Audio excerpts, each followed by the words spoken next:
Well, welcome to the second episode of the Joe Project, Jesus Over Everything, where I bring you a fast Bible study because we want to be able to understand and implement and embody the very good things that God has for us. Hi, if you're new to me, my name is Raquel, and I'm your GPS for success. Yesterday in episode 1, we started talking about meditation and the Bible. And then I asked if there is anything you wanted me to do a Bible study on.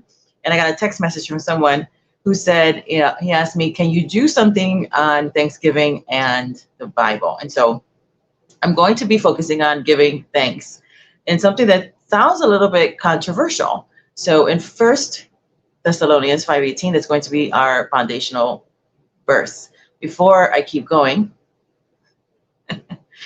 I wanted to let you know that there is a summary of this podcast. It will be down below. You can go ahead and grab that so that way you have like a one-pager for future Bible study if you want to just kind of refresh yourself, or you'd rather just read something as a supplement, then that is available for you down below. That's my free gift to you, my love gift to you for being here. Thank you so much for hanging out with us. So in 1 Thessalonians 5:18, I'm going to read it out of the Amplified. It says, in every situation, no matter what the circumstances, be thankful and continually give thanks to God, for this is the will of God for you in Christ Jesus.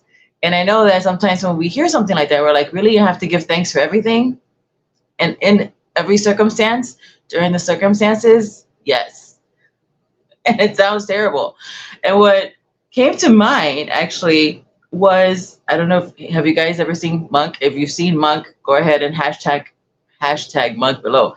But the theme song of it is called It's a Jungle Out There by Randy Newman. And the chorus part says, and I was like, yes, this is why. This is why we can end up being in worry and fear and in anxiety. And we can use, actually, he gives you the answer of how you can give thanks in everything. It's in the lyrics. So in the lyrics, it says, people think I'm crazy because I worry all the time. If you paid attention, you'll be worried too. You better pay attention, or this world we love so much might just kill you. I could be wrong now, but I don't think so, because it's a jungle out there. It's a jungle out there. It is. And so what is the way that we can continue to give thanks in the midst of anything? By what we are paying attention to.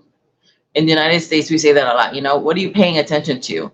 This is an attention economy, and that is an economy we're actually in right now. What are you paying attention to? And if you paid attention, you'll be worried too, wouldn't you? When I'm recording this is Thanksgiving Day in the United States in 2023. And we just witnessed one war, and then it went from one war to another. And there's always going to be war. So it doesn't matter when you find this in your experience, there will be wars and rumors of wars.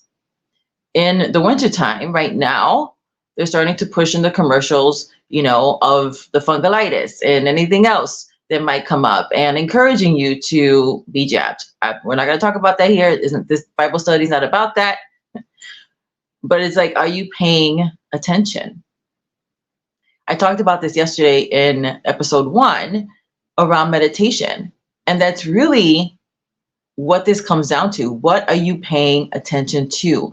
What you pay attention to is what is going to continually come into your experience multiplied. Your attention is your focus, right? It's your thoughts. It's the things that you're mulling over and over again. Yesterday's definition of meditation, if you haven't seen episode 1, then I encourage you to go ahead and see it. You can check out the playlist down in the description below for ease of reference. Once upon a time, for those of you who don't know my story, I did try to end my life 4 different times. And not that I wasn't grateful for things, but I started to pay attention to the things that were not working well. And I gave that more of my attention. As I did, I found myself in in a deeper and deeper despair, to the point that I have had convinced myself that the best way for everyone's sake was for me to no longer be here. I was stopped supernaturally all 4 times. The fourth time, because I'm not always the sharpest tool in this shed, after that experience, I promised God that I would never try to take my life again. I can feel when despair and depression is trying to get its hold on me again. And then I have to, now I realize and I recognize, what have I been paying attention to? Because this world will kill you if you're paying attention to certain things. Where the mind goes, the man follows. And in every situation, we can find the silver lining in it. This is, and I'm not talking about toxic positivity. It was toxic positivity that actually opened the door for me to then be in deep despair and try to take my own life 4 different times. This is the ability to be able to confront what is, to see it for what it is, and yet say, okay, these are some facts. Maybe this is my current reality, but I don't have to be here. What can I do now? I can confront it.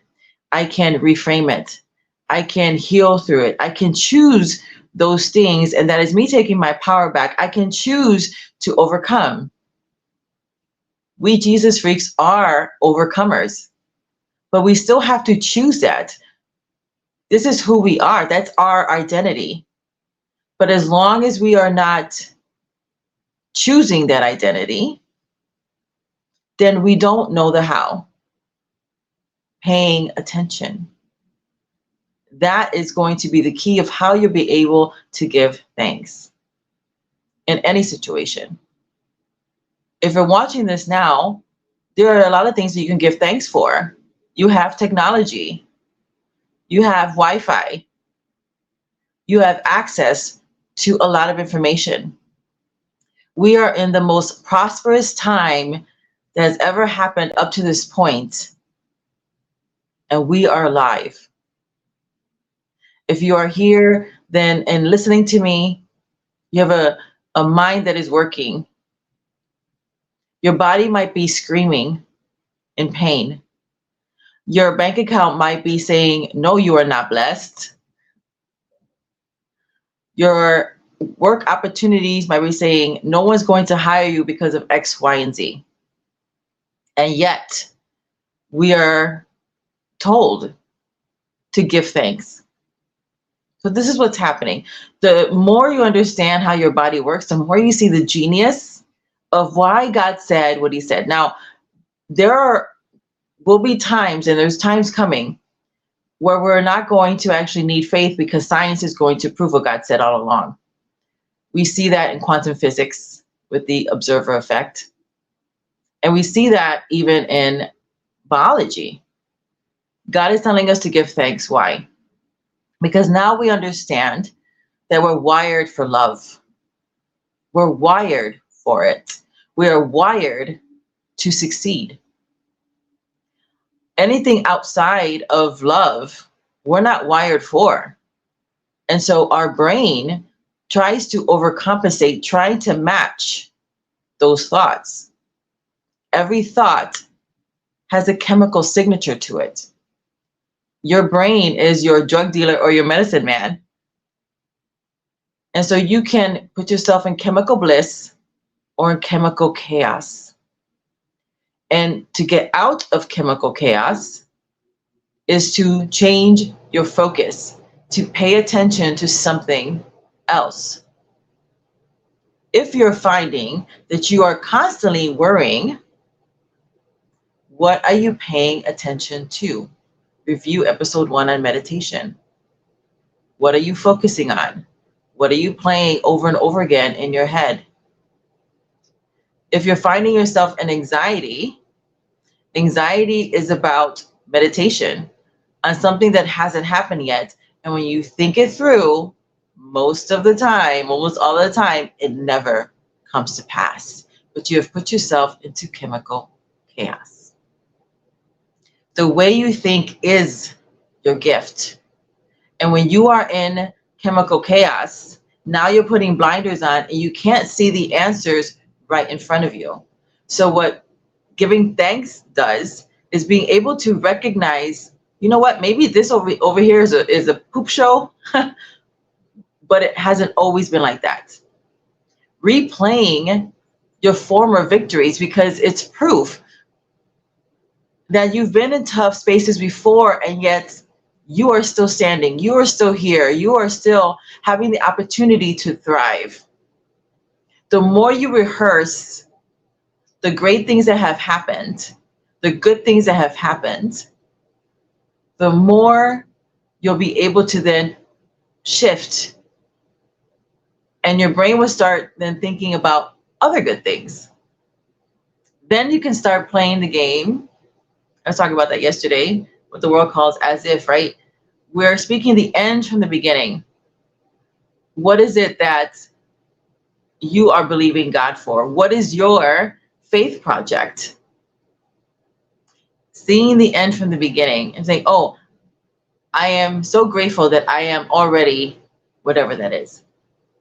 If you don't know, the word is chock full of who you are. You are blessed. You are empowered to prosper. You have been already blessed. The work of your hands are already blessed. You are already empowered to prosper. You already have the favor of God. You already have grace. You already have mercy. You already have goodness. But those things are activated in your life as you recognize them, as you pay attention to them. What are you paying attention to? Because it's a jungle out there. And you're going to get what you continually focus on. What is it that you are giving that currency to? And if you don't like what's showing up, start paying attention, giving the currency of your focus to something else. Because then it's not a matter of if, it's when. What you are continually thinking about will manifest, will come to pass. We're created that way. Thoughts do not become things. Thoughts internalized materialize. What thoughts have you been having that you can see? Do an audit. If you don't like what's happening, do an audit. And I invite you to get the digital journal. It's my gift to you as well. Go down below, go to the link.